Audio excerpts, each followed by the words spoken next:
आँचियो बंधियो है। अभी समुद्र के साथ तो यह सभी व्यवहार हो चुका है। इसको खोदा गया है, इसको मंथन किया गया है, इसको पी लिया गया है, इसको बांध दिया गया है। लेकिन श्री भरतलाल जी के भुजा की महिमा रूपी जो सागर है वह इन सब से परे है। ऐसा कोई कार्य इनमें नहीं हुआ है, ऐसा वहां पर वर्णन है। श्री जामवंत जी के दृष्टि में भाव सागर और यह सागर दोनों है, क्योंकि ब्रह्मा जी महाराज दोनों को बनाने वाले हैं और श्री जामवंत जी ब्रह्मा जी के ही अवतार हैं। इसलिए जामवंत जी ने भवसागर के अस्तित्व को भी स्वीकारा और इस सागर के अस्तित्व को भी स्वीकार किया। बंदव विधि पद रेणु भव सागर जही किन्ह जहां। बंदव विधि पद रेणु भव सागर जही किन्ह जहां। तो इस प्रकार से दोनों को इन्होंने बनाया है और ये रचयिता है। लेकिन भगवान श्री राम जी के नाम के प्रभाव को इन्होंने कहा कि जब नाम के प्रभाव से भवसागर मनुष्य आसानी से पार हो जाता है, तो फिर इस छोटे से समुद्र को पार करने में क्या देरी होगी। यह सुनकर के श्री हनुमान जी ने कहा, प्रभु प्रताप बड़बानल भारी। सोखे प्रथम पयो निधि बारी। प्रभु प्रताप बड़बानल भारी। सोखे प्रथम पयो निधि बारी।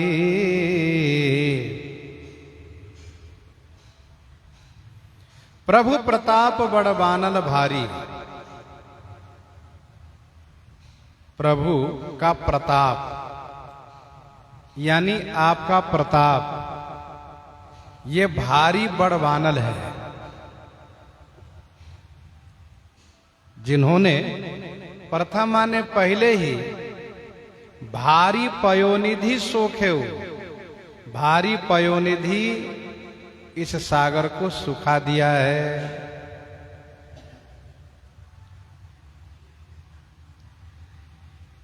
श्री राम जी का प्रताप बहुत बड़ा है, भारी है। उत्तरकांड में गोस्वामी जी ने प्रताप के बारे में वर्णन करते हुए कहा कि जबते राम प्रताप खगेसा। जबते राम प्रताप खगेसा उदित भयो अति प्रबल दिनेशा। पूरी प्रकाश रहे उत्यहु लोका। बहुते न सुख बहुते न मन शोका।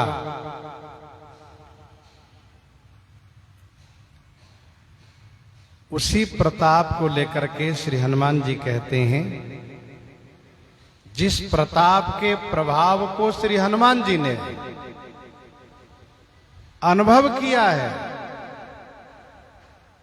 सुनो माता शाखा मृगा नहीं बल बुद्धि विशाल। प्रभु प्रतापते गरुड़ ही खाही परम लघु ब्याल। तथा ताकह प्रभु कछु अगम नहीं जा पर तुम अनुकूल। तब प्रभाव बड़बानल ही जारी सकई खल तूल। वह प्रताप जो भारी प्रताप है, जिनकी महिमा को, प्रभाव को हनुमान जी ने देखा है, तो श्री हनुमान जी कहते हैं प्रभु का प्रताप ये भारी बड़वानल है। एक बड़वानल समुद्र के भीतर है, जो समुद्र के जल को शोषण करता रहता है, परंतु वह समुद्र को सुखा नहीं पाता है। लेकिन श्री ठाकुर जी का प्रताप, आपके प्रताप रूपी जो बड़वानल है, इसने तो पहले ही सागर को सुखा दिया है। ये सागर पहले पयोनिधि था, पय माने दूध के समान जल वाला था, लेकिन आपके प्रताप रूपी बड़वानल ने सुखा दिया। उसके बाद भरा तो खार हो गया।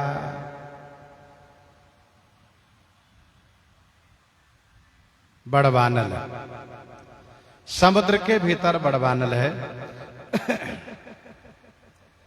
कालिका पुराण में ऐसा वर्णन है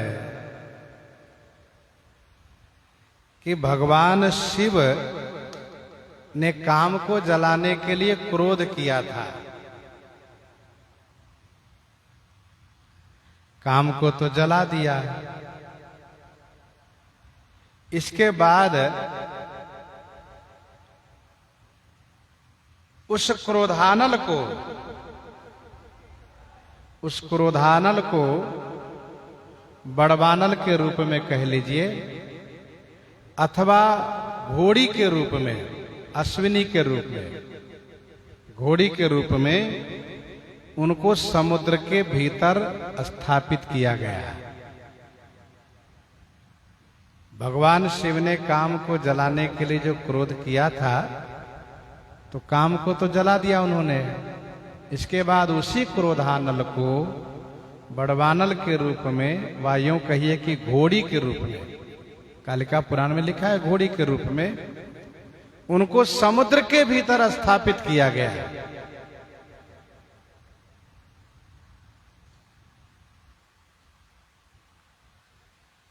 परंतु श्रीमद् वाल्मीकि रामायण में महर्षि वाल्मीकि जी महाराज ने लिखा है, यह जो बड़वानल है, यह ऋषि और्व का क्रोध रूपी तेज है। यह और्व ऋषि का क्रोध रूपी तेज है, जो समुद्र के भीतर है, जल को सुखाता रहता है। कल्पांत में यही विकराल रूप लेकर के, कल्पांत में यही विकराल रूप लेकर के सबको नष्ट करेगा। ऐसा श्रीमद् वाल्मीकि रामायण में वर्णन है।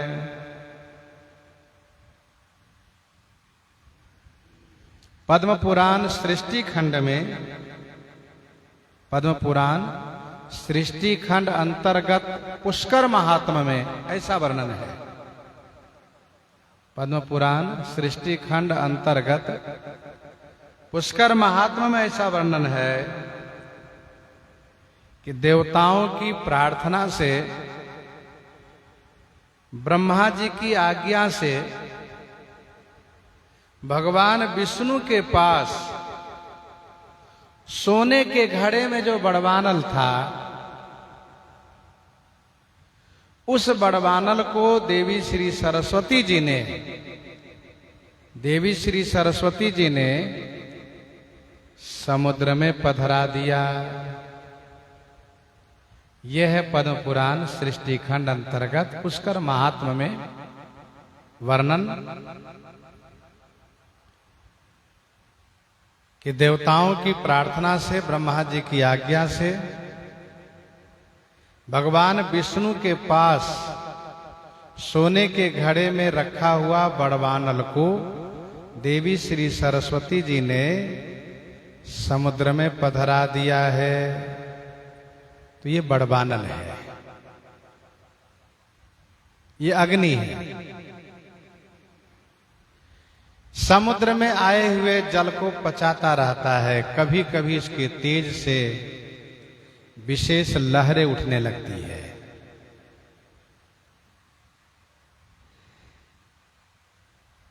श्री हनुमान जी महाराज कहते हैं कि सरकार आपका प्रताप जो है यह उस बड़वानल से भी भारी बड़वानल है, क्योंकि इन्होंने पहले ही समुद्र को सुखा दिया है, तो फिर ये भरा कैसे। श्री हनुमान जी कहते हैं तब रे पुनारी रुदन जल धारा, तब रे पुनारी रुदन जल धारा, भरे बहोरी भयउ तेहि खारा, भरे बहोरी भयउ तेहि खारा। तब रिपुनारि रुदल जल धारा। सरकार तब माने आपके, रिपु माने शत्रु की नारी के रुदन की जलधारा से, आपके शत्रु की नारी के रुदन की जलधारा से भरे माने समुद्र भर गया, ते ही माने इसी से खारा भयऊ, यह खार हो गया है। सरकार तभी से अपेय हो गया है, पीने लायक नहीं रहा है। आपके शत्रु जो मारे गए, उनकी नारियों ने जो रुदन किया, उनकी अश्रुधारा से, वह जो अभी नहीं मारे गए हैं, वह नारी, वह शत्रु नारी भी अभी से रुदन कर रही है कि हमारे पति भी मारे जाएंगे। इसलिए उनकी अश्रुधारा से ये समुद्र भर गया है। भरे बहोरी, बहोरी माने पुनः भर गया है। ये यहां पर रुदन की जलधारा कहा हनुमान जी महाराज ने, क्योंकि अश्रु बूंद से समुद्र नहीं भरेगा। समुद्र को भरने के लिए रुदन जलधारा हो, अश्रुधारा हो, तभी समुद्र भरेगा। तो आपके शत्रु की नारी ने रोया, वह रो रही है, उन्हीं की अश्रुधारा से तो ये समुद्र भरा है सरकार, इसलिए खार हो गया है। अभी आपने सुना कि श्री ब्रह्मा जी महाराज जगत के रचयिता हैं, सृष्टि के अस्तित्व को स्वीकार करते हैं, लेकिन श्री हनुमान जी महाराज श्री शंकर जी के अवतार हैं। श्री हनुमान जी महाराज शंकर जी के अवतार हैं। श्री शंकर जी ज्ञान घाट के वक्ता हैं, ज्ञानी हैं। ज्ञानी के दृष्टि में संसार का कोई अस्तित्व है ही नहीं। उमा कहूँ मैं अनुभव अपना,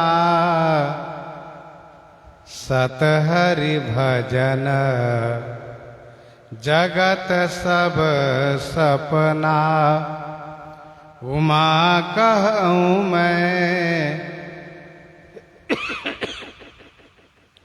अनुभव अपना, सतहरि भजन जगत सब सपना।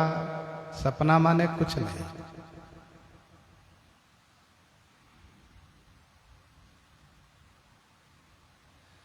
श्री हनुमान जी की दृष्टि में समुद्र का अस्तित्व नहीं है। समुद्र तो सुखा गया, सूख गया पहले ही। और वास्तव में हनुमान जी महाराज ने समुद्र के साथ वही व्यवहार किया है जो कह रहे हैं। समुद्र को सूखा जैसा व्यवहार किया इन्होंने। कैसे? तो इस बात को गोस्वामी श्री तुलसीदास जी महाराज ने हनुमान बाहुक 3 पद में दर्शाते हुए लिखा कि जासु बल विपुल जल भरित, जासु बल विपुल जल भरित, जग जलधि झूरो। जासु बल विपुल जल भरित, जिनके बल विपुल जल से भरा हुआ संसार रूपी सागर है। जग जलधि झूरो, इनके सामने जगत रूपी सागर झूरो है, झूर हो गया है, सूखा हुआ है।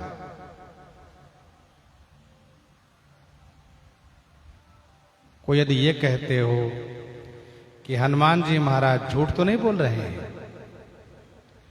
अथवा हनुमान जी की यह अतियुक्ति है, अतिशयोक्ति है, और अतिशयोक्ति में बढ़ा चढ़ा के कहा जाता है, बात कुछ झूठी भी होती है, तो ध्यान रखिएगा हनुमान जी महाराज महान कवि हैं।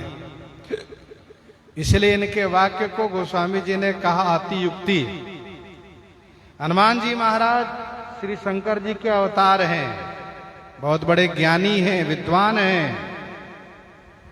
हनुमान जी को वह कथा भी मालूम है कि कैसे शत्रु की नारी के रुदन से ये समुद्र भरा है। नारद पंचरात्र में ऐसा वर्णन है, नारद पंचरात्र में ऐसा वर्णन है कि एक बार भगवान और अग्निदेव में युद्ध हो गया। एक बार भगवान में और अग्निदेव में युद्ध हो गया।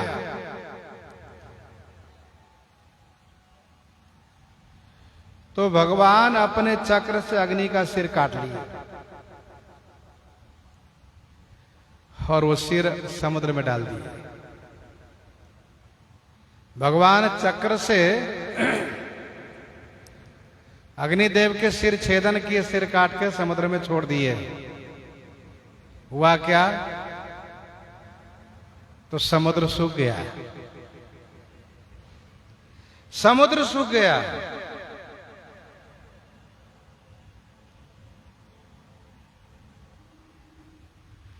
अग्निदेव की पत्नी स्वाहा,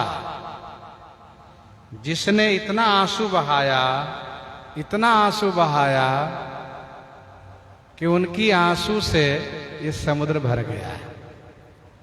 उनकी रुदन जलधारा से समुद्र भरा है। यह नारद पंचरात्र की कथा है। इसीलिए हनुमान जी महाराज कोई झूठ नहीं कह रहे हैं।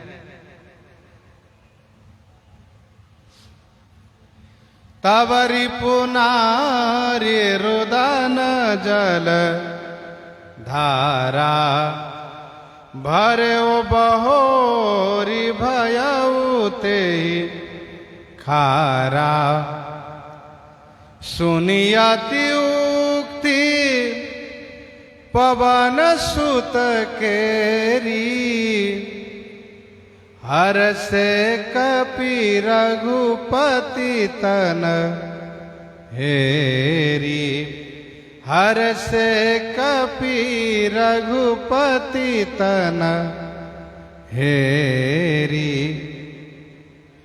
पवन सुत केरी अति उक्ति सुनी। पवन सुत केरी हनुमान जी की अति उक्ति सभी वानरी सेना ने सुनी, सभी वानर सैनिकों ने सुनी। अति उक्ति का प्रयोग काव्य में किया जाता है। श्री हनुमान जी महाराज बहुत बड़े कवि हैं।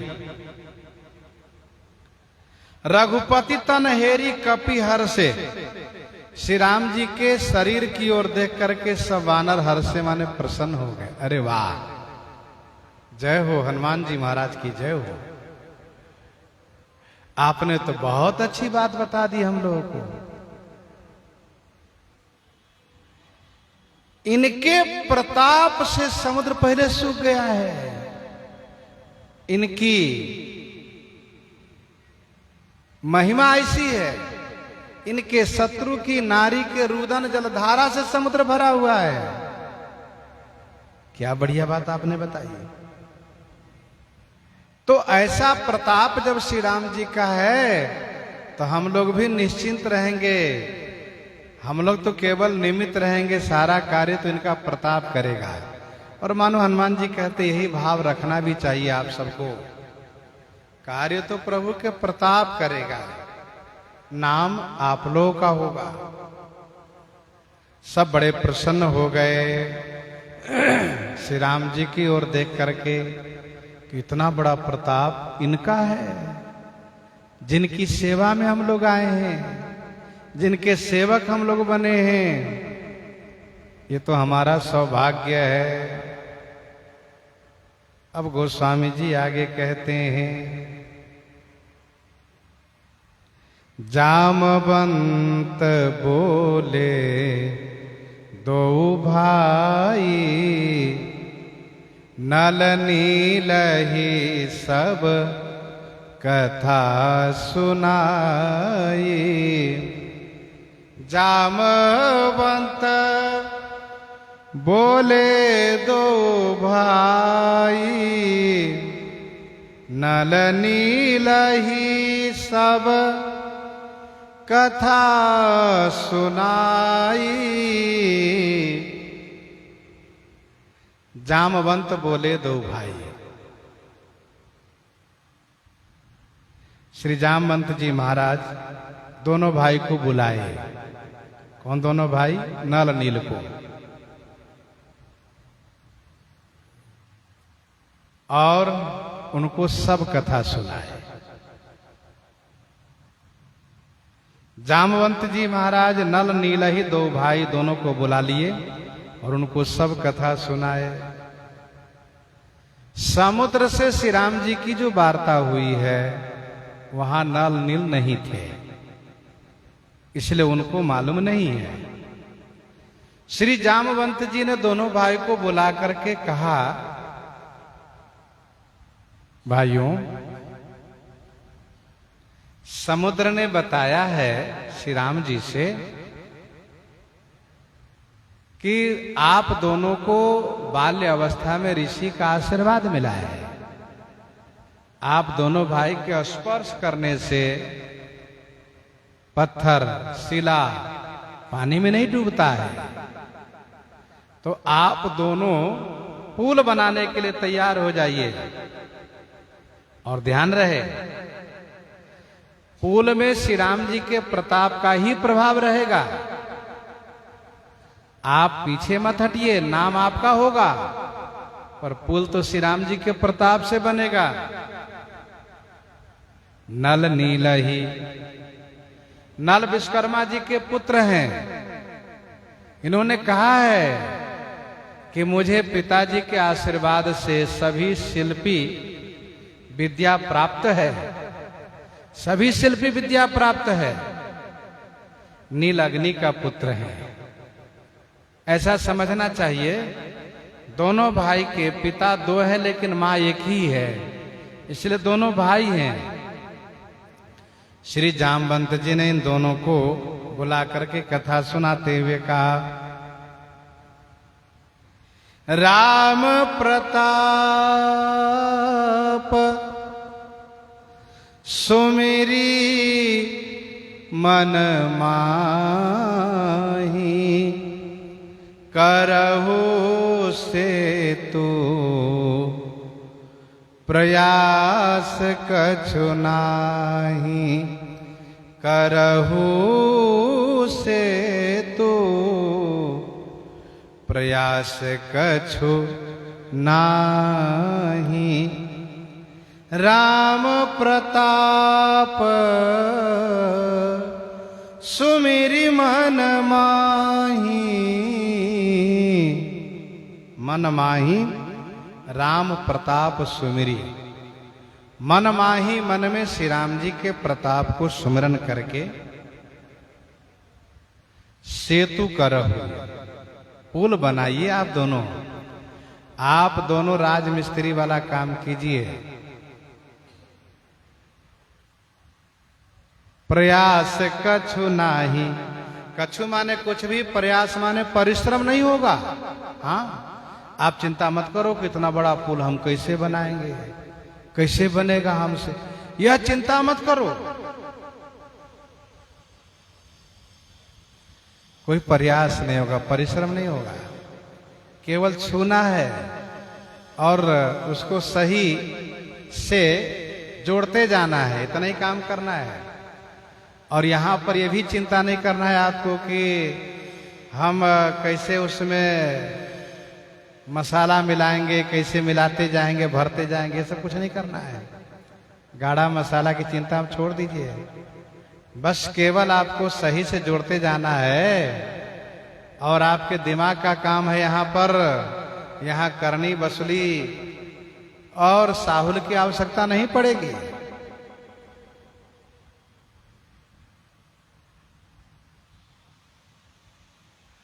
रावण ने कहा है ना, शिल्पी कर्म जाने नल नीला। वो दोनों केवल शिल्पी कर्म जानता है, दीवार जोड़ना, ईटा पत्थर जोड़ना जानता है। श्री विभीषण जी ने पहले ही कह रखा है, प्रभु तुम्हार कुल गुरु जलधि कहि उपाय विचारी। बिनु प्रयास सागर तरही सकल भालु कपिधारी। सकल भालु कपिधारी। बिनु प्रयास। जामवंत जी ने कहा भैया परिश्रम नहीं होगा, तैयार हो ना दोनों का। हाँ महाराज, हम श्री राम जी की सेवा के लिए आए हैं, जहां जो आज्ञा होगी हम सब करेंगे। इसके बाद जामवंत जी महाराज ने मिस्त्री को तैयार करके अब मजदूर को तैयार किए। लेकिन मजदूर से कैसा व्यवहार बर्ताव होना चाहिए, यह श्री जामवंत जी के द्वारा समझिए। ऐसा नहीं कि मजदूर मिस्त्री के प्रति व्यवहार अच्छा न हो। जा बोली लिए कपि निकर बहोरी। सकल सुनहु बिनती कछु मोरी। सकल सुनहु बिनती कछु मोरी।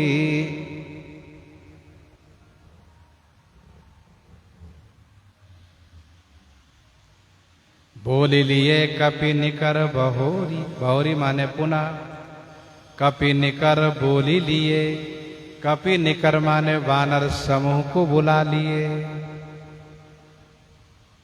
और कहा सकल सुनहु बिनती कछु मोरी। आप सभी मेरी कुछ विनती सुनिए।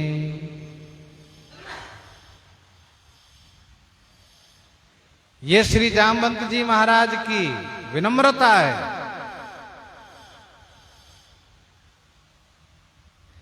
जैसे महाराज सुग्रीव ने भी नम्रता पूर्वक कहा था, राम काज अरु मोर निहोरा। राम काज अरु मोर निहोरा। बानर जूथ जाहु चहु ओरा। बानर जूथ जाहु चहोरा।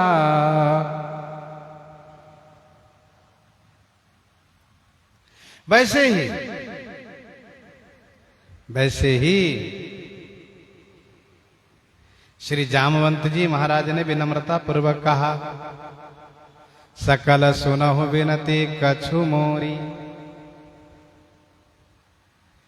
सब श्री राम भक्त हैं, श्री राम सेवा में आए हैं, इसीलिए श्री जामवंत जी महाराज सबसे विनती पूर्वक कह रहे हैं।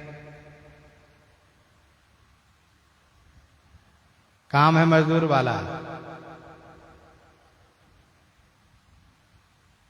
अब वानर कह सकते कि हम तो आए हैं लड़ने के लिए कि ईटा पत्थर ढोने आए हैं। हम ईटा पत्थर ढोने नहीं आए हैं, हम तो लड़ने आए हैं। जामवंत जी कहना ये चाहते हैं कि ईटा पत्थर ढोना भी श्री राम सेवा ही है, ये भी युद्ध का एक अंग है। मित्रों, ये मत मन में लाइएगा कि हम पत्थर ढोने नहीं आए हैं, ऐसा नहीं लाइएगा। ये भी श्री राम सेवा है, श्री राम जी के सेवा का ही अंग है ये।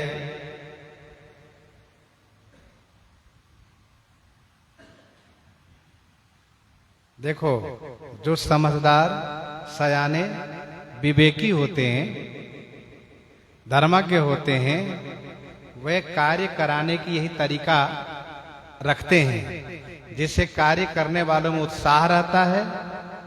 क्योंकि हर कोई प्रेम चाहता है।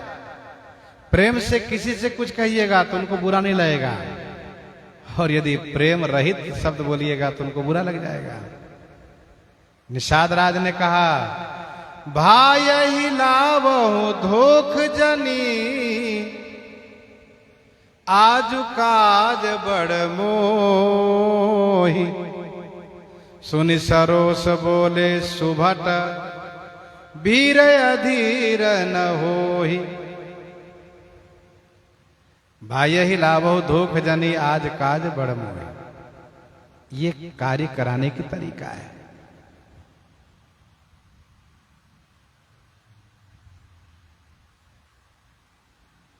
सकल सुनहु बिनती कछु मोरी। श्री जामवंत जी सोचते हैं कि भाई सुग्रीव राजा है, वो आदेश कर सकते हैं, लेकिन हम तो राजा नहीं ना है, हम तो एक मंत्री पद पर हैं। महाराज सुग्रीव के वरिष्ठ मंत्री हैं, भगवान श्री राम जी के युद्ध मंत्री हैं लंका के लिए। तो मंत्री में, अधिकारी में ऐसी विनम्रता होनी चाहिए, अधिकारी वर्ग में विनम्रता होनी चाहिए।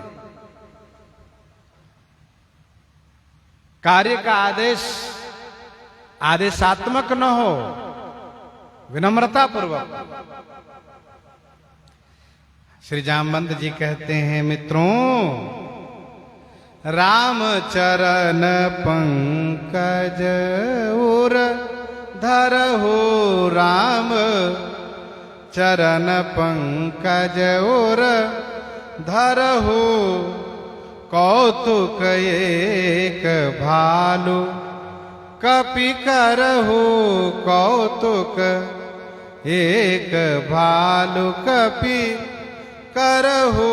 राम चरण पंकज उर धरहु। राम चरण पंकज उर धरहु। श्री राम चरण पंकज, श्री राम चरण कमल को उर धरहु। उर धरहु माने हृदय में रखिए।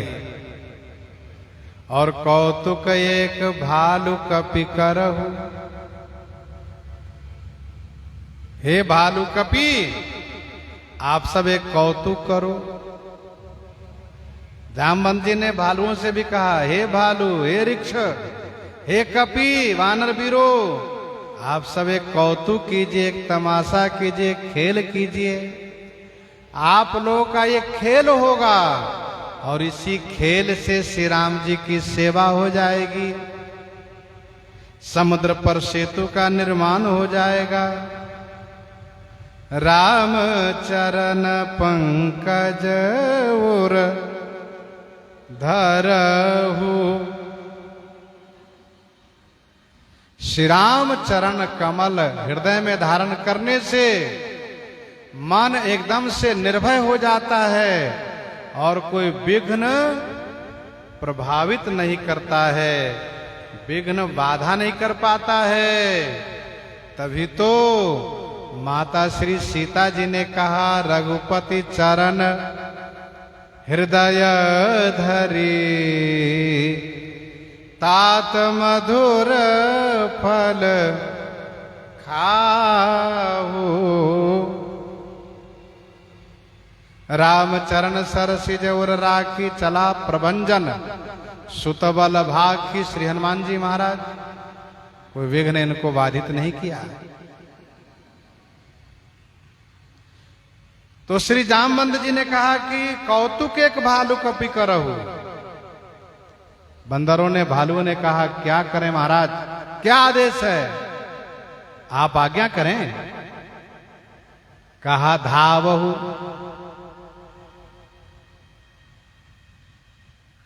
दौड़ू महाराज, कहा नहीं भी रुको, पूरी बात सुन लो तब।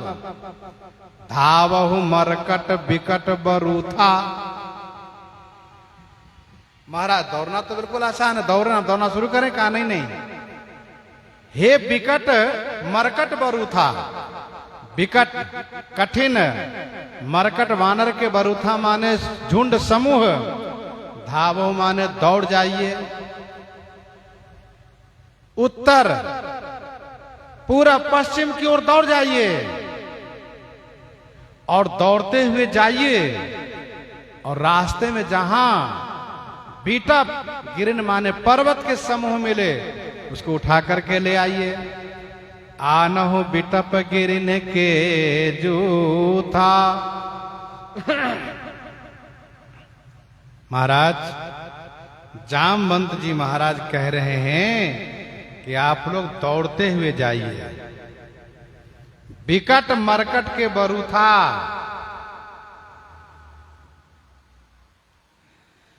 श्री जामवंत जी ने कहा मित्रों, स्वामी श्री राम प्रभु कह रहे हैं कि अब विलंब के ही काम करहु सेतु उतरे कटक। तो हम चाहते हैं कि शीघ्रता से आप लोग पर्वत और वृक्ष को ले आइए, जैसे काम शीघ्रता से हो। आप सब वैसे भी बड़े बलवान हैं, बिकट हैं। मरकट बरूथा, बरूथा माने झुंड समूह। राम कृपा बल पाई कपिंदा, भय पक्ष जो तमनहु गिरिंदा। राम कृपा बल पाई कपिंदा, भय पक्ष जो तमनहु गिरिंदा।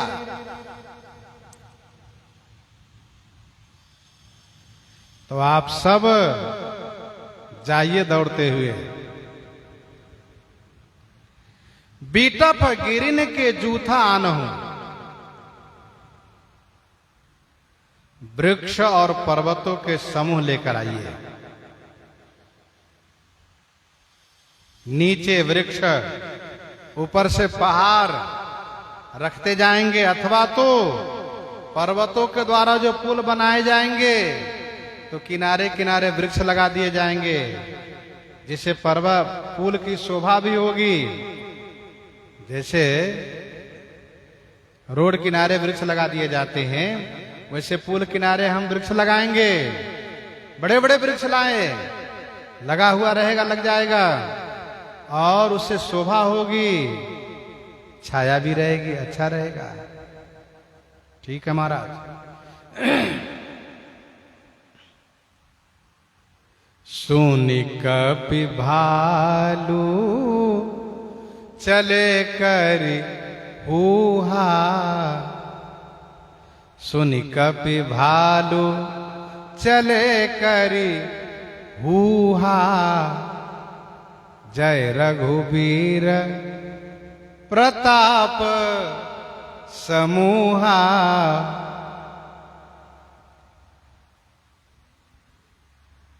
आज के समय में जब कहीं इस प्रकार से दौड़ाया जाता है युवकों को, तो उसमें कहा जाता है 1 2 3। 1 2 कहते सावधान, 3 कहते से दौड़ जाते हैं। यहां पर श्री जामवंत जी का आदेश हुआ तो कहा हु, और फिर हा कहते हुए दौड़ गए। सुन कपि भालू चले हु हा करी। अब ये हु हा शब्द का अर्थ क्या होगा? तो देखो, शब्द का अर्थ कुछ नहीं है, इसका अर्थ केवल यही है कि प्रसन्नता। इसके अर्थ में यह है कि प्रसन्नता का शब्द है ये। इसका शाब्दिक अर्थ प्रसन्नता नहीं है, लेकिन ये प्रसन्नता का शब्द है। जैसे जामवंत जी ने कहा, वैसे वानर भालुओं ने हु हा करी चल दिए। और क्या कह रहे हैं? समूहा प्रताप बाल रघुवीर की जय हो, जय हो, जय हो। जय रघुवीर प्रताप समूहा।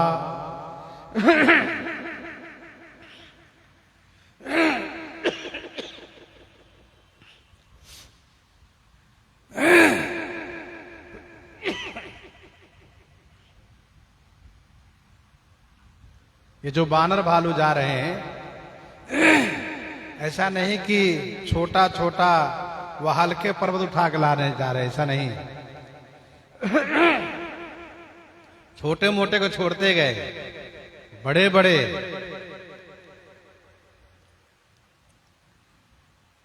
अति उतंग गिरि पादप लीलहि ले ही उठाए।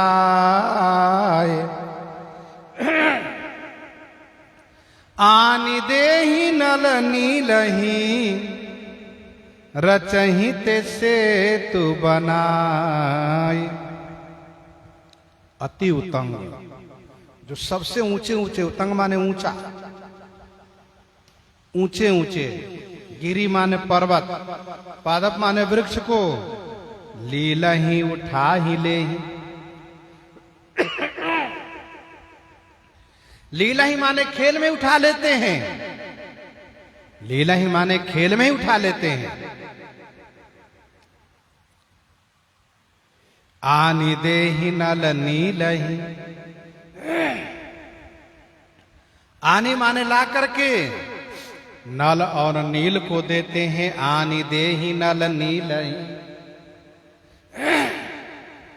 ते रचहित सेतु बनाई। ते सेतु बनाई रचही, ते माने वे दोनों भाई पुल बना करके रचना कर रहे हैं, रचना पूर्वक कलाकारी करते जा रहे हैं।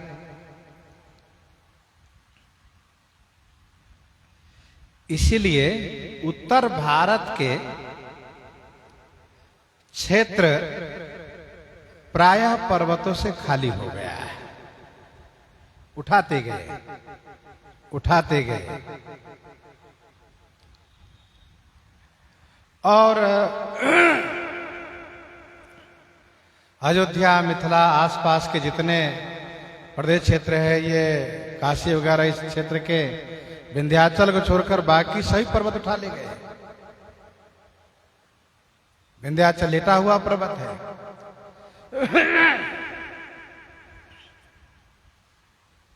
और गोवर्धन पर्वत को भी लेकर चले थे, लेकिन तब तक सूचना आई कि पुल का काम पूरा हो गया है, तो उन्हें ब्रज की भूमि में रख दिया गया। गोवर्धन ने कहा कि हमें तो ये आप लोग कहे थे कि दर्शन कराएंगे, अब हमें तो यहीं रख दिया। कहा ठहरिए, हम आपको पास सूचना देंगे। तो प्रभु से पूछा कि गोवर्धन आपके दर्शन की लालसा से आ रहे थे। ठाकुर जी ने कहा उनसे कह दीजिए वहीं प्रतीक्षा करें, अगले युग में हम आ रहे हैं, उनको सुख देंगे।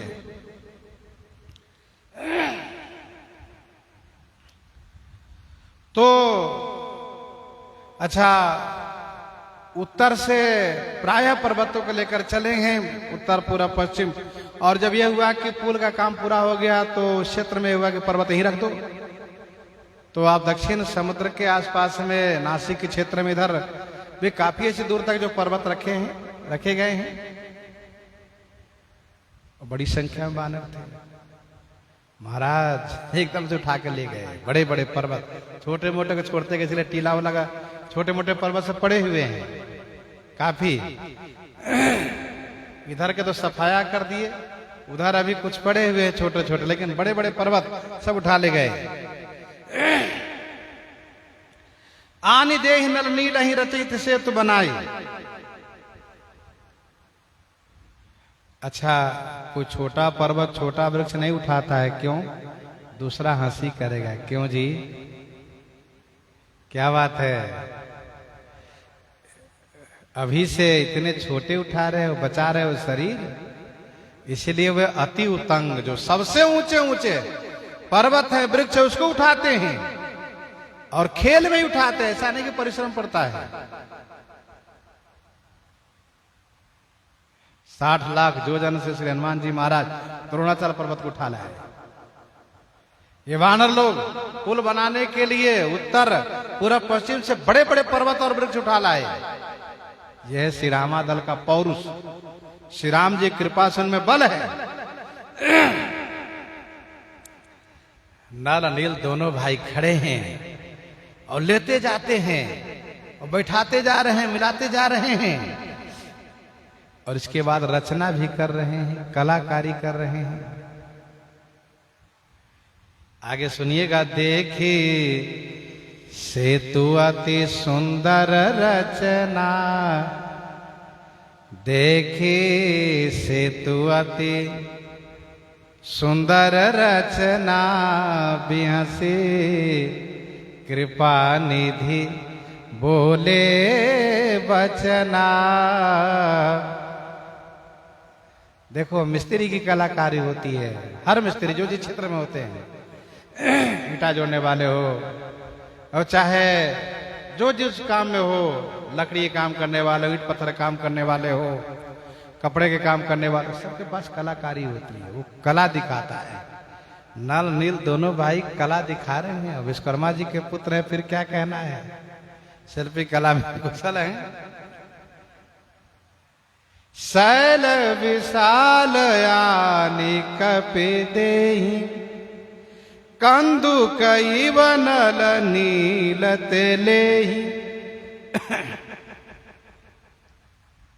बड़े बड़े पर्वत वानर लोग लाकर दे रहे हैं और कंदुक माने गेंद की तरह नल नील दोनों भाई ले रहे हैं, पुल बना रहे हैं। अब पुल बनने में थोड़ा टाइम लगता है, ज्यादा तो नहीं लगेगा, लेकिन अब 2-4 दिन तो लग ही जाएगा। आप कहेंगे रावण को पता नहीं चल रहा है क्या? तो मानस कल्प की कथा से रावण निश्चिंत बैठा है यह सोच करके, अरे समुद्र पर कोई पुल बनाएगा? अब हमारे जैसे रावण ने पुल बना पाया, भला कोई और क्या बना पाएगा पुलिस पर? और वो निश्चिंत बैठा है।